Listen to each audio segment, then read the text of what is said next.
far out, guys? My name is Jacob Miller. Welcome back to the Jacob Show. Today, we are going to be talking about part two of my Batman Arkham Knight rewrite. Now, if you haven't seen part part one, where I essentially go into depth about my rewrite for the Batman Arkham Knight base game, then check out the eye icon on the upper right part of your screen. There you get to see that part one, as well as other playlists like all my other rewrites or some death battles. Heck, maybe a prediction or two. So yeah, make sure that you click on the upright part of your screen, aka the eye icon, so that way that way you can actually see the other stuff that I have uploaded. But anyways, let's go dig in, and again, same rules as part one. Same rules as part one. So let's begin. Now let's go and dig into the changes slash removals slash additions to this rewrite. Starting off with the changes, we will be changing NightWings DLC, the Mad Hatter's side mission, the final fight for the League of Assassins slash Rachel Ghoul side mission, as well as the context of the season of Infamy DLC. And of course, we will also be removing Tim Drake's DLC, as well as adding Joker dialogue with the deals with the villains that came with the season of Infamy DLC, because that would have been interesting to see Joker dialogue. You know, Joker saying stuff about Mad Hatter or Rachel Ghoul or Killer Croc, etc. Also, you may be wondering, Jacob, what about Red Hood's DLC? And I shall look at you and I shall say, what about Red Hood's DLC? He no longer exists. Meaning that he's not. Meaning that, of course, Red Hood's DLC is no longer here. Poof, gone, vanished. So let's go talk about the changes first, which is, of course, NightWings DLC. Now, NightWings DLC was originally focused on Nightwing stopping Penguin's gang from freeing the Penguin from GCPD lockup. This DLC is interesting, but it's very short and is kind of lackluster compared to the other DLC. So, in order to fix this, we'll have to change everything about Nightwing's DLC. So, here's my pitch. Black Mask and his gang are selling weapons at Bloodhaven, and it's up to Nightwing to stop Black Mask. In this DLC, you'll be able to free roam around Bloodhaven map and fight against Black Mask goons as well as other thugs. Now, what does this do to make Nightwing's DLC better? Well, number one, it makes the NightWings DLC much more memorable as well as replayable, because essentially once you've beaten Nightwings D once you've beaten Nightwings DLC, it's not really that replayable because of the fact that you're just walking around doing same stuff that you did before.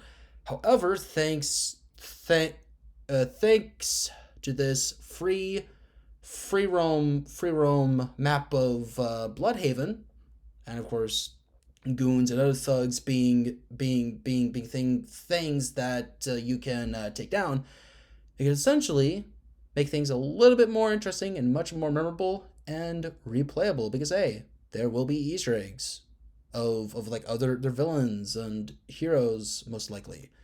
But of course, moving on. And this also improves Black Mask and his role, because originally in the Red Hood DLC, Black Mask was kind of wasted, especially in the Arkham Origins game. It was kind of wasted. It's kind of tossed to the side, and there wasn't really a whole lot done with him. So, in this DLC, Black Mask's role could finally be improved, and who knows, maybe people might actually like Black Mask from the Arkham games now. Hopefully, please. But anyways, moving on to the Mad Hatter's side mission from the Season of Infamy DLC. Now, originally, the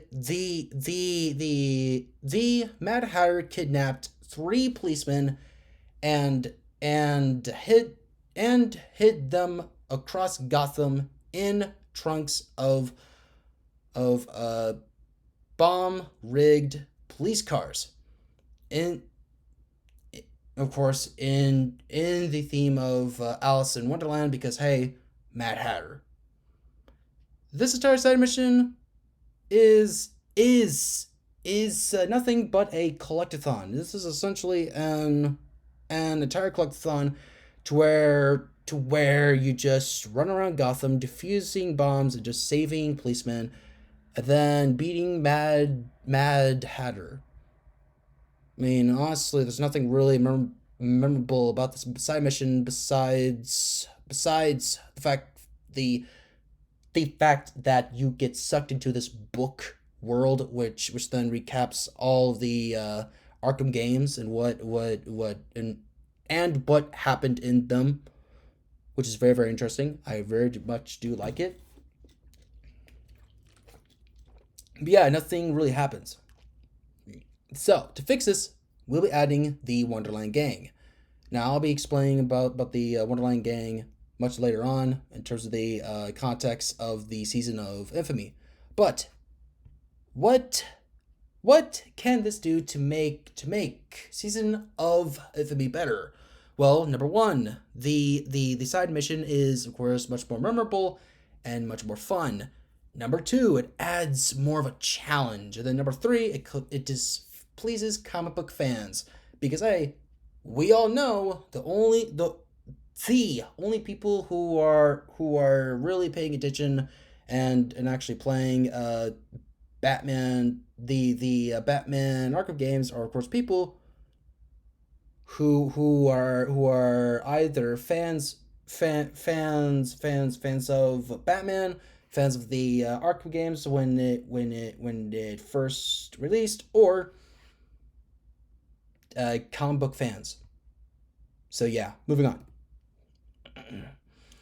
Now, the changes slash additions to the context of the Season of Infamy DLC.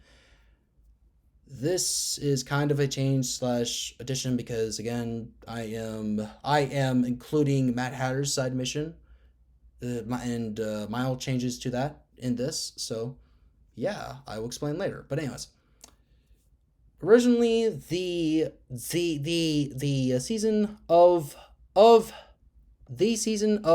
Infamy DLC gives you four side missions to do during or after the main story. Each side mission features a unique goal slash plot and one villain.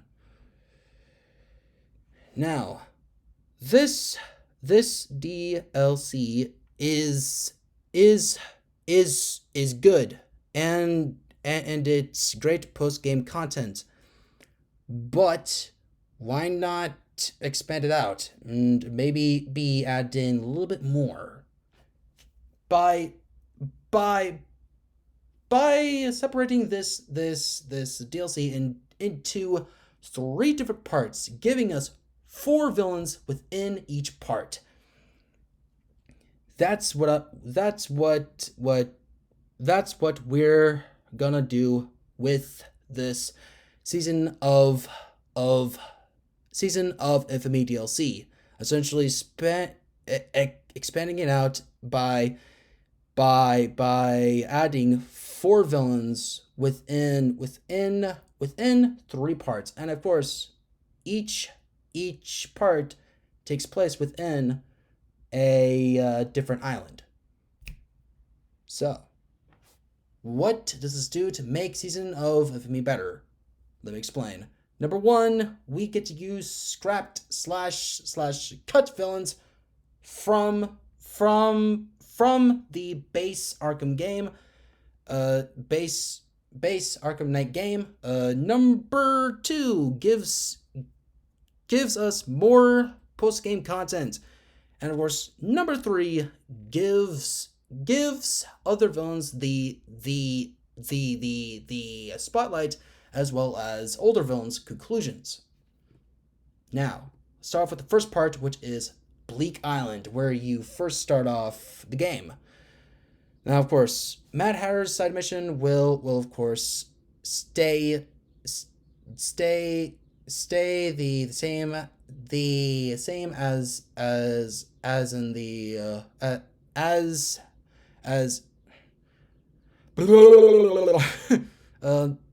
Mad Hatter's side mission will essentially stay the same as his original side mission. However, this time, each police car is guarded by some goons and of course members, and of course a member of the Wonderland gang.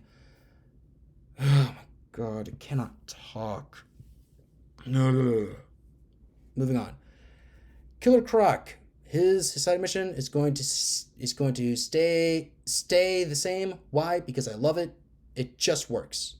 Moving on. Clayface. We're going to add in Clayface to this whole thing. Now, let me explain to you what happens in this. So, this takes place during the Nightfall Protocol. What happens? Get ready for this. Hold up. I need water. What happens to this goes like this.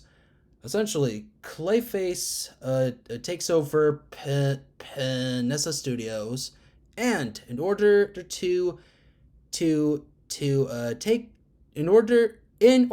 take back control, you must beat Clayface in a multi-staged boss fight. One of these stages includes Clayface transforming into the Grey Ghost, and of course sneaking around the rooftops around the rooftop of Panessa Studios, trying to sneak around Batman and of course take him out in one hit. This I like because of course this adds in a lot more challenge, and of course we get to do something with Clayface, and we get to show that Clayface isn't just some dumb, mindless monster. He is an actor. He does have personality. Use it, Bleake. Rocksteady, use Clayface correctly or don't use him at all. I'm sorry. But anyways, moving on. Victor Zsasz. Now, of course, this side mission takes place during the main story. Batman must stop a series of murders that have been set up by Victor Zsasz from happening throughout Gotham. It's essentially this entire timed race to where you have to stop the series of murders from happening or taking place or something. And of course, the on the final part of the side mission, you get to fight off against Victor Zsasz, and then take it back to GCPD. Moving on, Miagani Island, which by the way is the second island unlocked within Batman Arkham Knight. But of course, moving on, Mr. Freeze's side mission is going to stay the same as the original because of the fact that I kind of like Mr. Freeze's side mission. Very I really do. It very much does set in tone of who Mr. Freeze is and what he's about and whatnot. But anyways, moving on.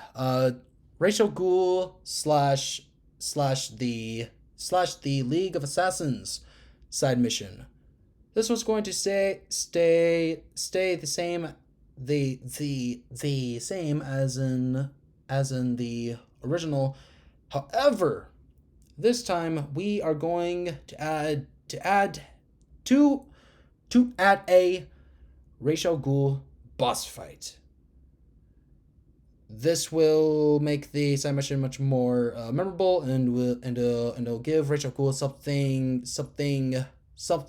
to do other than just sit around on this throne and then lay in a bed or escape and then be setting up for the next game or something. Ooh, scary. But of course, moving on. Anarchy. Now, Anarchy side mission takes place during the Nightfall Protocol. And this side mission starts off with a massive riot in Miagani Island. Now, of course, after starting this whole riot, after stopping this whole riot, I'm sorry.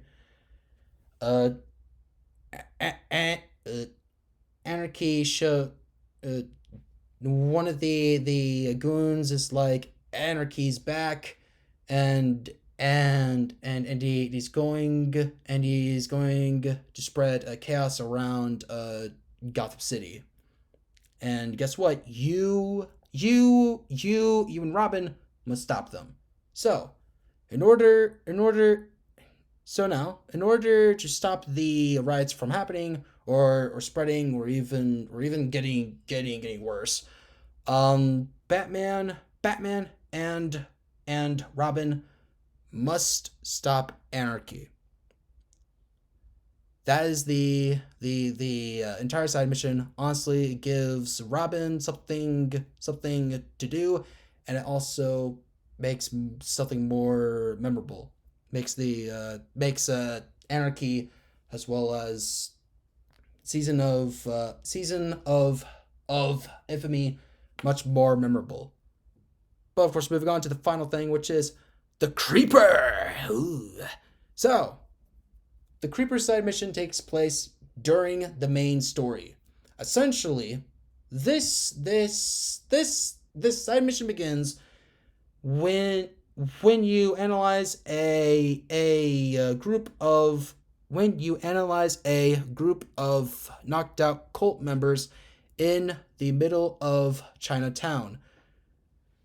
And we follow/hunt down the Creeper to Deacon Blackfire and his ritual sacrifice, which of course takes place takes place throughout the side mission. And so it is up to Batman, aka the player, to then stop Deacon Blackfire, and of course turn the Creeper back into Jack Ryder. This is what you do with Jack Ryder. You don't just have him there and just not have him do anything in terms of anything. Just use him. Rocksteady, use Jack Ryder. He is right there, as well as the Creeper. You had the opportunity, but you didn't do anything. What the heck? But of course, moving on. I need a drink of water. I'll be right back. Okay, I'm back. Moving on. So, the final island, Founder's Island, which is, by the way, the final island that you unlock within this entire game. The villains for this final part of the season of Infamy DLC is, of course, Deadshot, Harley Quinn / Joker's daughter, Bane, and of course Maxi Zeus. Let's talk about Bane first, because Deadshot and Harley Quinn are too long. Bane's side mission takes place during the Nightfall Protocol. When every single season of Infamy DLC side mission is complete, Bane has returned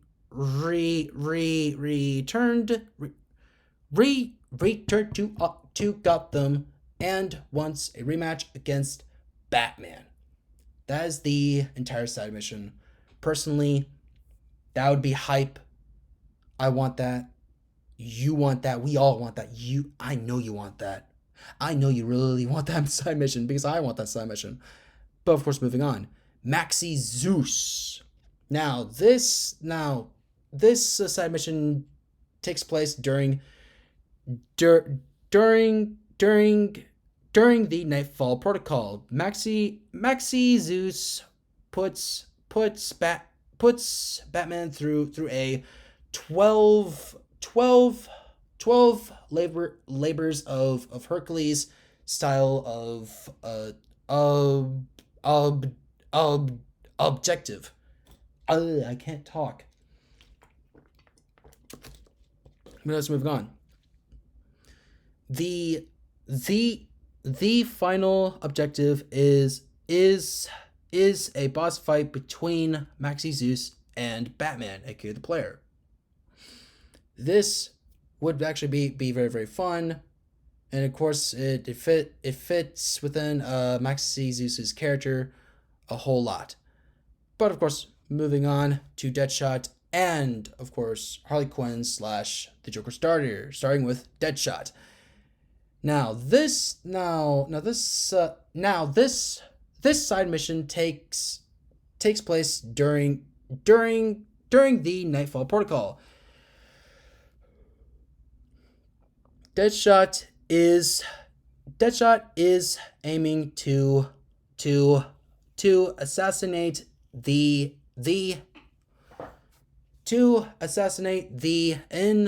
in-duty policeman, as well as Batman, and it's up to Batman, okay, you the player, to hunt down where Deadshot is and stop the assassinations before they can happen in a certain amount of time.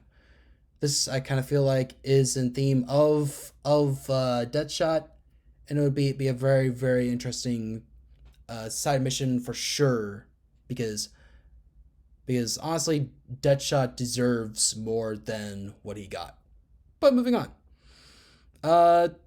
Harley Quinn and the Joker's daughter. Now, this side mission takes place during the Nightfall Protocol. uh, Harley Quinn and her goons begin attacking Wayne Wayne Wayne Industries or Enterprises. I don't know which one's gonna be. Whatever you think it is what I think it is. But anyways, moving on. Um, and and of course, anything tied to them. Meanwhile, Joker's daughter attacks the Bat family. In this side mission, Batman, aka you, the player, must decide either to save Wayne Industries or to save the Bat family. Personally, that will not only add in stakes, but it would also tie into tie into Harley Quinn being pregnant in Arkham in Arkham City, and yeah, because essentially that was hinted, but then it was just dropped. I don't know why they just dropped it, but they did, and it kind of sucks. But yeah, that is what I would do, and this is the end of the video. I really hoped that you liked this video. Again, I am sorry for all the stuttering and all the pausing and all the whatever. It's kind of been hard trying to deal with this whole ADHD and Asperger's stuff, and honestly, I love doing these videos and whatnot. And again, I'm sorry for taking such a long break from uploading. But hey, I'm back, and of course, I want to try to make it up to you by uploading 2 videos at the same time on the same day. So, ladies and gentlemen, again, if you did like this video, make sure you use a file smash on that like button. Comment down below telling me your thoughts and opinions on this rewrite. Tell me what you would change. Tell me what you would add or what you would remove, etc. Because honestly, I am curious about your guys' feedback, opinions, thoughts, etc. So yeah, another thing, if you are new to the channel, then make sure that you subscribe and of course tap that notification bell to be notified of all new videos. Anyways, my name is Jacob. My name is Jacob Miller, and next time we will be diving into